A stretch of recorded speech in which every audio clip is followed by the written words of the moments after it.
Good morning बच्चों। पढ़ाई कैसी चल रही है? अच्छी चल रही है तो बहुत अच्छी बात है। नहीं अच्छी चल रही है तो मेहनत करो, बिकॉज बोर्ड क्लास है। मेहनत नहीं करोगे तो you have to pay for it. Pay कैसे करना पड़ेगा? परसेंटेज ड्रॉप हो जाएगी। Okay, welcome to the maths class. We were doing exercise 5.2, sorry we have done 5.1, now we will do exercise 5.2। 5.2 हम सॉल्व करेंगे और 5.2 में डायरेक्टली क्वेश्चन नंबर 4 उठा लेते हैं। एंड इम्पॉर्टेंट क्वेश्चन, जहाँ पे भी इम्पॉर्टेंट बोल रहा हूँ वहाँ पे अच्छे से मार्क कर लेना है। ये इम्पॉर्टेंट क्वेश्चन है। ओके, क्या है ये? This is most important question. Okay, now हमने देख लिया है कि आपके पास ए एन कैसे निकालते हैं हम। A N equals to A plus N minus one into d. Okay, that is the formula. अब क्वेश्चन बोलता है which term of A P, आपको ए पी ये दी है इस 78, which term of AP is AP की 78, मतलब कौन सी टर्म आपके पास इस AP की 78 होने वाली है। ओके, सॉल्यूशन कैसे करोगे आप? सॉल्यूशन आप लिखोगे फर्स्ट ऑफ ऑल AP में क्या लिखोगे? AP क्या गिवन है? A 13 18 सो ऑन 78 लिख देता हूँ मैं। ठीक है, इस 78 का मतलब है आपने फाइंड आउट करना है ये कौन से नंबर पे आ रहा है। विच टर्म का मतलब क्या है? टर्म किससे डिनोट किया जाता है? n से। It means you have to find the n। Is it clear? Which term किसको क्या होता है? उसको डिनोट किया जाता है n से। n equal to number of terms. एक बार फिर से देख लेना। ओके, ये बोलता है कि जो 78 है कौन सी टर्म होने वाली। जैसे आप देख रहे हो ना, फर्स्ट है, सेकंड है, थर्ड है, फोर्थ है, फिफ्थ है, सिक्स्थ है, कि कौन सी वाली होगी? 10th होगी, 8th होगी, या आपके पास 16th होगी, या कौन सी हो सकती है? We don't know. ओके, तो AP में हमारे पास गिवन क्या क्या देखो। A is equal to, sorry A और A1 one and same thing. A1 लिखो चाहे इसको A लिखो, दैट इज 3। ओके, फिर you will write A2 is 8 and A3 is 13, A4 is 18। यही गिवन है ना आपको। ओके, नेक्स्ट क्या होता है? कॉमन डिफरेंस निकाल देते हैं कि भाई D कितना होने वाला है इसमें। A2 minus A1 that is A2 is 8 minus 3 that is 5। Clear? D is equal to 5 आ गया आपके पास। अब आप देखो D आ गया 5। क्लियर? एक और निकाल देना आपने D is equal to A3 minus A2 13 minus 8 that is 5। Clear? बस 2 ही निकालना। ओके, A2 माइनस A1 करना, A3 माइनस A2 करना, A4 माइनस A3 करने की जरूरत नहीं क्योंकि डिफरेंस दिख रहा है कि कॉमन आ चुका है। क्लियर?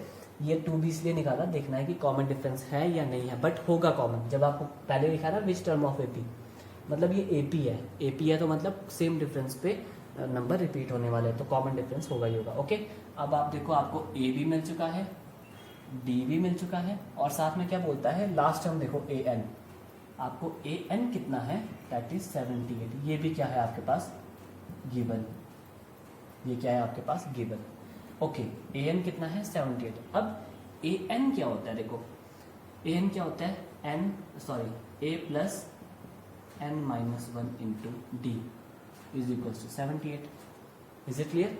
देखो यहाँ पे AP लिखी, फिर स्पेस, फिर ये टर्म्स लिखी, फिर स्पेस, फिर कॉमन डिफरेंस निकाला, फिर हमने AN लिखा, दैट इज गिवन। वो क्या है आपके पास? गिवन है।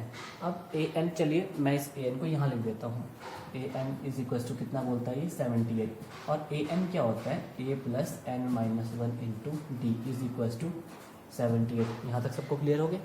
अब वैल्यूज पुट करते हैं। A इज 3 प्लस n हमने फाइंड आउट करना है, और D हमारे पास 5 है, that is equal to 78। Is it clear? It will become 3 plus 5n minus 5 is equal to 78। क्या हुआ? देखो 5 मल्टीप्लाई हो रहा है ना, तो 1 by 1 5 into n is 5n, plus into minus minus, 5 1 जार 5। क्लियर? ये दोनों के साथ मल्टीप्लाई करना। ओके, चलिए it will become 5n minus 2 is equal to 78 plus 5, sorry अब आप ऐसे नहीं करना चाहते तो माइनस 3 प्लस 3 मैं लिख देता हूँ। फिर नेक्स्ट स्टेप में minus 2 is equal to 78, 5n is equal to 78 plus 2 that is 80। तो n इज इक्वल टू क्या होने वाला है? 5। n equal to, clear? वहाँ गया तो प्लस हो गया। अब आप देखो कुछ बच्चे ना यहाँ पे साइन, ये प्लस है वहाँ माइनस कर देगा। डिवाइड में नहीं होते साइन चेंज कभी। ये प्लस है, जब ये डिवीजन में जाएगा तो इसका साइन चेंज नहीं करना है। क्लियर? वो उठ के अगर इधर जाता है ना न्यूमरेटर, जब न्यूमरेटर पे जा रहा है फिर साइन चेंज होता है। जब न्यूमरेटर से डिनोमिनेटर जा रहा है या डिनोमिनेटर से न्यूमरेटर आ रहा है, मतलब मल्टीप्लाई या डिवाइड होते हुए कभी साइन चेंज नहीं होते. ओके, इट विल बिकम 5 1 जार 5 3 6 16. तो आपके पास क्या आ गया, n आ गया 16. मतलब क्या बोलता है ये, मतलब 16 का मतलब क्या होता है, 16th term of AP is 78. मतलब जो ये 78 है ये 16th नंबर पे आने वाला है, 16th टर्म होने वाली है AP की. n इक्वल टू 16 का मतलब ये होता है. क्लियर कि भाई ये जो 78 है ये 16th टर्म है. जैसे first term, second term, third, fourth, fifth, sixth, ये 16th टर्म पे आपके पास 16 नंबर पे 78 आने वाला है. So that's it. और इम्पॉर्टेंट क्वेश्चन है. So I hope you have understood. Let's, और सिमिलर स्टेप्स ना हर एक क्वेश्चन में यही स्टेप्स चलने वाले हैं एज इट इज. देख लो क्या इनमें से, देखो ये चीज़ 3 चीज़ें होती है ना, एक बार फिर से बता देता हूँ आपको, इसको इरेज कर देते हैं. अब आप देखो, कल भी मैंने बताया था, आज भी बता देता हूँ. AN equals to A plus n minus 1 into D. 4 चीज़ें होती है, देखो 1 2 3 4 है ना. A N D और AN है आपके पास. क्लियर. इनमें से अगर देखो कोई भी 3 दी हो, लेट अस सपोज ये 3 गिवन है तो A फाइंड आउट कर सकते हो आप. लेट अस सपोज ये 3 दी है और n नहीं दिया है तो n निकल सकता है. अगर ये दिया है और D नहीं दिया है तो D भी निकल सकता है. और अगर आपके पास ये तीनों दिए है और ये नहीं दिया है तो ये भी निकाल सकते हो आप. लास्ट टर्म भी निकाल सकते हो AP की, यहीं से निकाल सकते हो. Is it clear. तो चलिए नेक्स्ट सॉल्व करते हैं. ओके बच्चों, next is question number 5 second part. Question number 5 second part. This is given, AP given है आपके पास लाइक दिस. इसको सॉल्व कर दिया. 31/2 बनने वाला है. ये दोनों मल्टीप्लाई आगे 15 30 और इसके साथ ऐड हो जाता है. 30 + 1 इज 31/2. यहाँ अपॉन में 2 है तो 2 ही रहने वाला है. ओके, तो ये आपके पास AP है और इसमें बोलता है हाउ मेनी टर्म्स, इसमें कितनी टर्म है ये टोटल. ये आपको AP दी है कुछ ऐसी, आपने बताना इसमें टोटल टर्म्स कितनी है. ये ऐसे ऐसे करके कितनी टर्म्स है टोटल. मतलब you have to find the n. Okay, n निकालना है तो इसका मतलब हमें क्या क्या पता होना चाहिए, AN, A और D. ओके, तो A तो हमें पता होता है कि A आपके पास ये है, A1 और A 1 एंड सेम थिंग 18 है. Like this. ये आपके पास डिफरेंस निकाल दिया. डिफरेंस देखो कॉमन आ चुका है, कॉमन डिफरेंस ये. और क्या बोलता है, AN माइनस 47 है. AN आपको पता है ना लास्ट टर्म होती है, तो लास्ट टर्म भी आपको गिवन है दैट इज माइनस 47. अब आप देखो यहाँ तक आपने नोट कर लेना है इसको. I have to erase this. फिर इसको यहाँ से आगे सॉल्व करते हैं. Clear. Okay, now you see कि हमने यहाँ देखा था AN कितना है, माइनस 47. आप AN के नीचे फॉर्मूला लगा सकते हो जैसे हमने पहले किया था, n minus 1 into D is equal to minus 47. या आप ऐसा नहीं करना चाहते हो तो आप लिख सकते हो यहाँ पे यूजिंग फार्मूला, कि भाई हम फार्मूला यूज़ करने वाले हैं that is AN equals to A plus n minus 1 into D. जो अच्छा लगता है वैसे सॉल्व कर दो. AN आपके पास माइनस 47 है और A 18 है प्लस n फाइंड आउट करना है, n गिवन नहीं है. और D आपके पास आई थिंक -5/2 आया था. क्या आया था, -5/2. अब देखो माइनस था तो मैंने ब्रैकेट लगा दिया वहाँ पे. Clear. Okay, now you see it will become -47 - 18. Is it clear. इसको उठा के मैं इधर लाया और ये एज इट इज रहने वाला है. क्लियर. ये क्या होने वाला है, एज इट इज रहने वाला है. Okay, it will become 65 is equal to n minus 1 -5/2. Is it clear. अब ये क्या होने वाला है, इसको थोड़ा रीअरेंज करके लिखते हैं. n माइनस 1 जो फाइंड आउट करना है वो इस साइड लिख लेते हैं और इज इक्वल टू क्या चल रहा है, -65. Is it clear.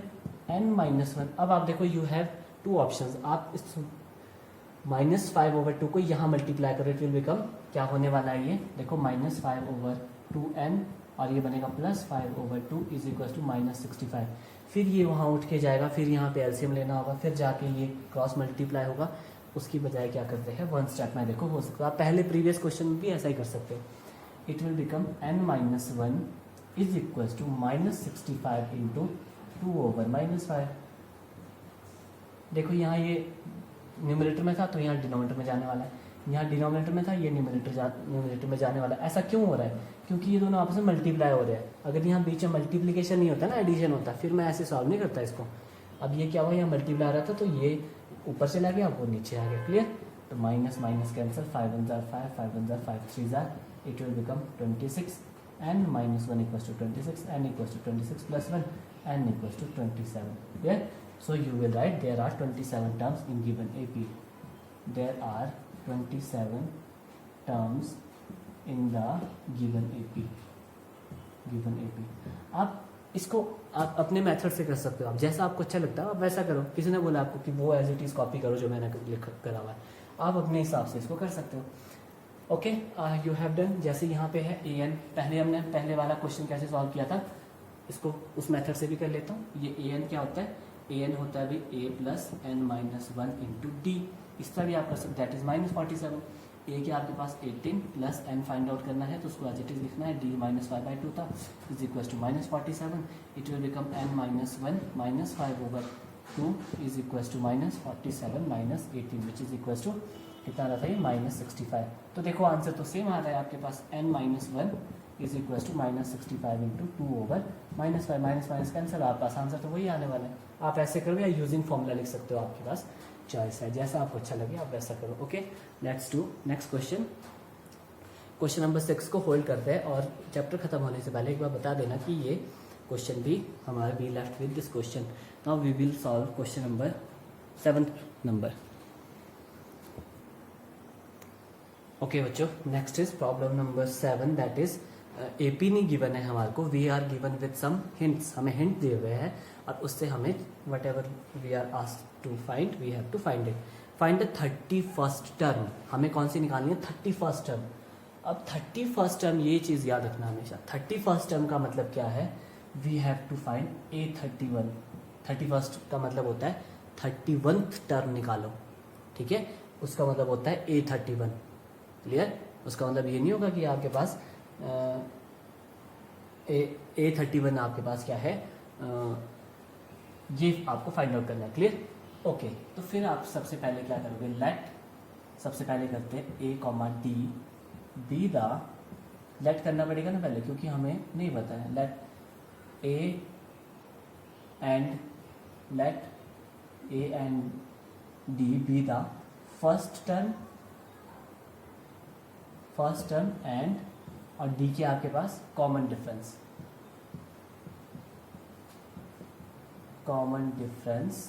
Of AP, कि भाई जो एपी है हमें नहीं पता है वो एपी कौन सी है, गिवन नहीं है एपी, ले उसमें हमने एज्यूम कर दिया कि लेट ए और डी जो हम एज्यूम करेंगे वो फर्स्ट टर्म होगी और उसका कॉमन डिफरेंस होने वाला है। Clear, okay.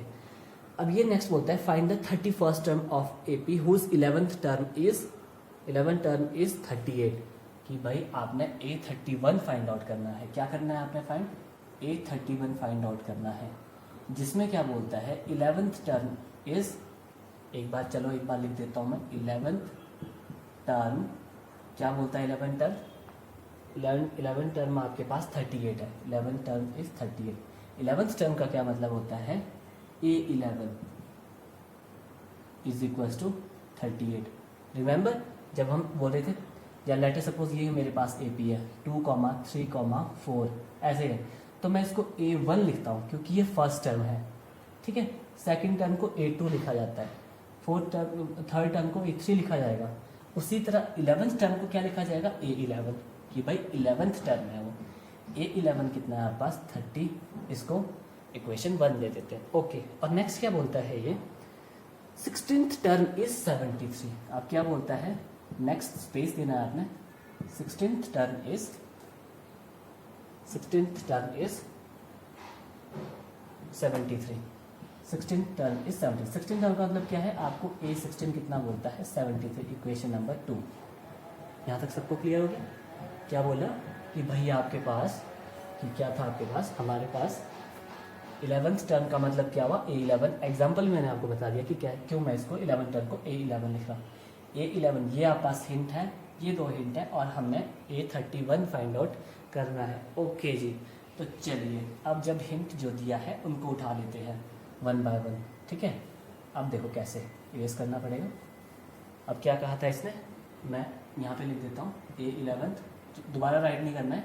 A11 कितना है आपके पास, दैट इज 38, एंड A16 कितना था आपके पास 73, that was equation 1, that was equation 2। अब फ्रॉम 1 उठा लेते हैं, फ्रॉम 1 मतलब इसने बोला था A11 कितना है 38। A11 का मतलब क्या हुआ, A plus n minus 1 into D आपके पास 38 है। एक बार थोड़ा जूम करके लिख देता हूँ, that is A plus n minus 1 into D is equal to 38 है। ओके, चलिए अब आप देखो, मैं बता देता हूँ 11 की जो 11 है इसको मैं, आप देखो ना फॉर्मूला क्या होता है, a n is equal to A plus N minus 1 into d. देखो ये भी n है और ये भी n है, मतलब जो वैल्यू यहाँ पे होगी वही वैल्यू यहाँ पे पुट होने वाली है।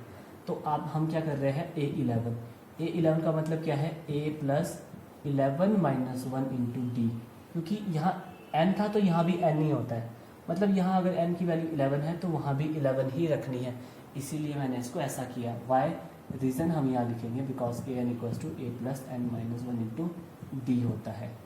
Is it clear? सिंपल है, कोई भी इसमें ऐसी कोई मुश्किल डिफिकल्टी नहीं है समझने में। ओके, नाउ यू सी कि मैंने अब आपको क्लियर हो चुका है, मैं यहाँ 11 क्यों नोट कर रहा हूँ। Okay, it will become a plus 10d is equal to 38, ये बनेगी इक्वेशन नंबर 3। क्लियर? ओके, अब उठा लेते हैं सेकंड इक्वेशन की। भाई सेकंड इक्वेशन में भी कुछ ना कुछ हिंट ज़रूर होगा, क्योंकि तभी इसने गिवन दिया हुआ है। Clear?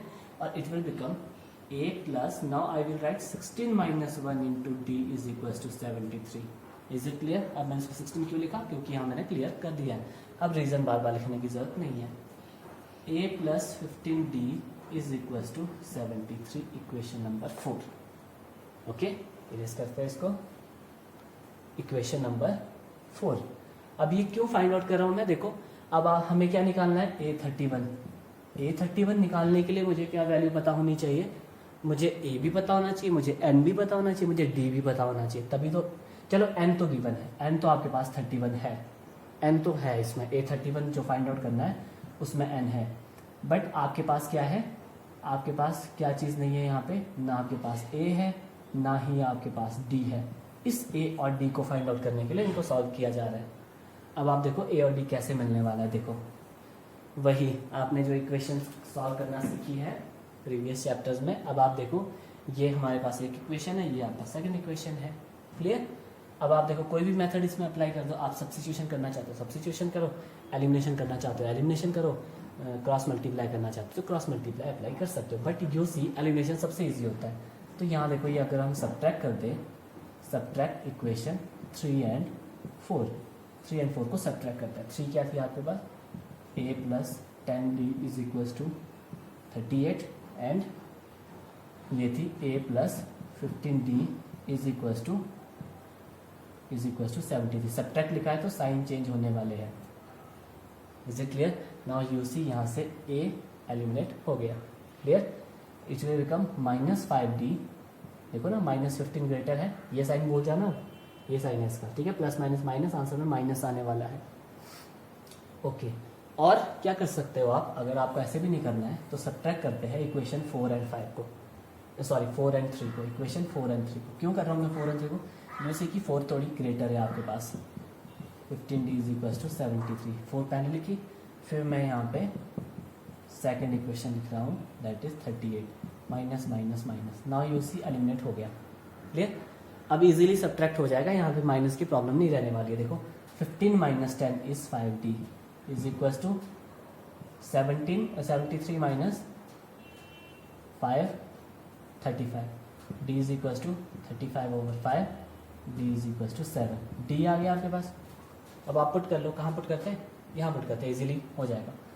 Okay, put value of d इन 3, या आप इसको इक्वेशन देकर बोल सकते हो कि इक्वेशन इसमें पुट करो। It will become a plus 7 into D, sorry 10 into D, D is 7, तो 10 into 7 is 70 is equal to 38, a is equal to 38 minus 70, a is equal to, minus में आ रहा है, चलो कोई बात नहीं, minus, okay, plus minus minus, but यहाँ ये 70 ग्रेटर है तो 70, इसलिए माइनस आने वाला है। माइनस कितना होगा ये, 232, ए आपके पास माइनस 32 आ चुका है, a will be minus 32। Question number 7। Okay, a is -32। Now अब हमारे पास सारी वैल्यूज निकल चुकी है। अब वी विल फाइंड A31 क्या करना है हमने फाइंड आउट A31 का मतलब क्या है, A plus 31 minus 1 into D, यही होगा ना, क्योंकि n तो मैंने 31 पुट करना है।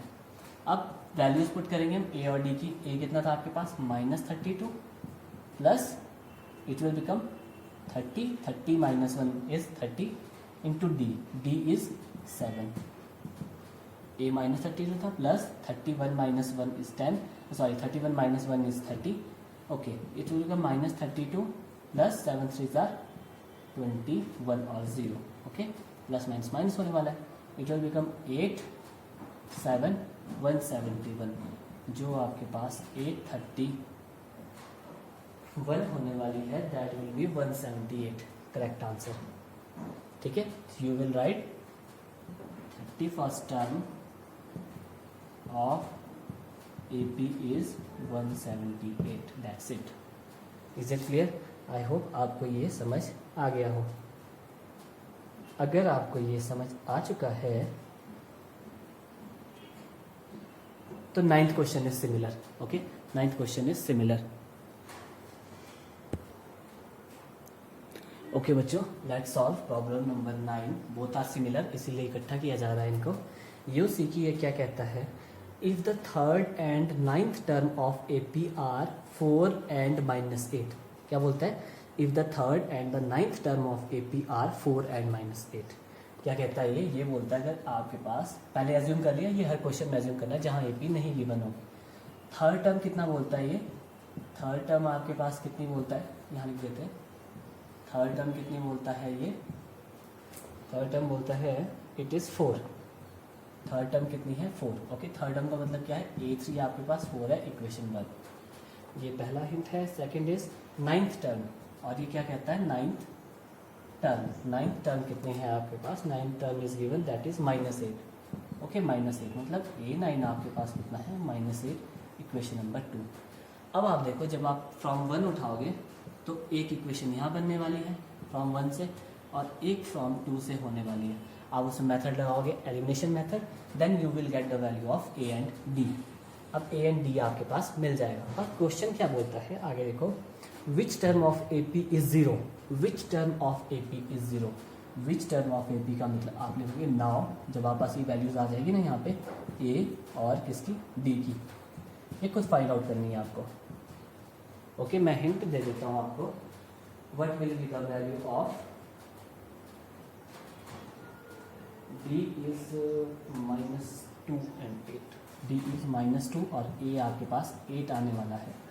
ये वैल्यूज आपके पास आएगी जब आप इसमें एलिमिनेशन मेथड अप्लाई करोगे। Okay, which term of AP का मतलब है, ये बोलता है AN = 0। क्लियर, विच टर्म जहाँ पे लिखा है ना, विच टर्म, वहाँ पे मतलब AN कंसीडर करना है। अगर विच टर्म जहाँ पे आपने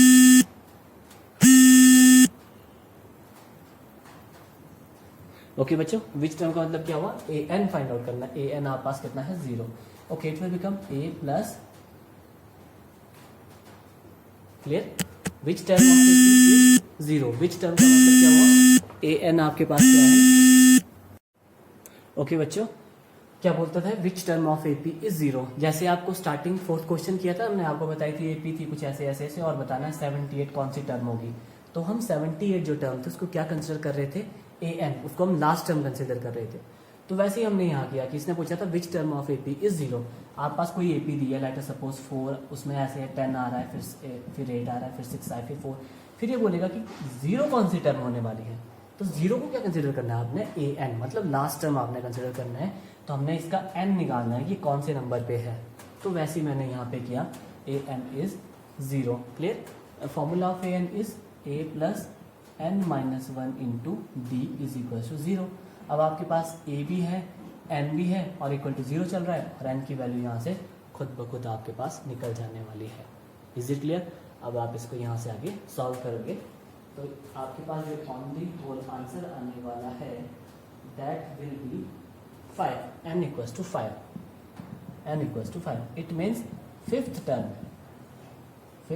of AP is 0. That's it. एक बार अच्छे से अंडरस्टैंड कर लेना, फिर भी कहीं आपके पास कोई डाउट बच जाता है ना, तो फिर क्या करना है आपने, फिर मेरे से आस्क कर लेना है। क्लियर? कोई भी डाउट होगा। और प्लीज़ मैं समझ सकता हूँ आप लोग घर पे अब बोर भी हो रहे होंगे, बट आप हमेशा याद रखना, परिस्थितियाँ जितनी मुश्किल होगी ना, जितनी विपरीत होगी आपके, उसका मतलब है जो आपको मंजिल मिलने वाली है वो बहुत अच्छी होगी। आपने देखा होगा जिस दिन अमावस्या होती है ना, जिस दिन बहुत घनघोर अंधेरा होता है, जब उसकी सुबह होती है ना, वो बहुत ब्राइट सुबह होती है उसकी। मतलब अगर आप समझ रहे हो ना आपकी ज़िंदगी में कहीं डिफ़िकल्टी आ रही है, मुश्किल आ रही है, तो उसका मतलब समझ लो मंजिल नज़दीक है। आपको मेहनत कम नहीं करनी है, आपको मेहनत को बढ़ाना है। जितनी मेहनत करोगे उतना अच्छा आपको उसका फल मिलने वाला है। मेहनत आपका कम रहेगी और आप फल की उम्मीद कर रहे हो तो वो आपको कभी नहीं मिलने वाला है। Clear? You will get according to your efforts. आप जितने अच्छे एफर्ट्स करोगे मंजिल उतनी अच्छी मिलने वाली है आपको। ठीक है? थक जाते हो तो रेस्ट करो, टीवी देख लो, यू कैन प्ले गेम्स, आप कुछ भी कर सकते हो, बट पढ़ाई मत छोड़ना, क्योंकि एफर्ट्स जितना ज़्यादा करोगे you will be closer to your destination. Clear? और you have to achieve it, उसको अचीव करके ही रहना है। That's it. Thank you so much.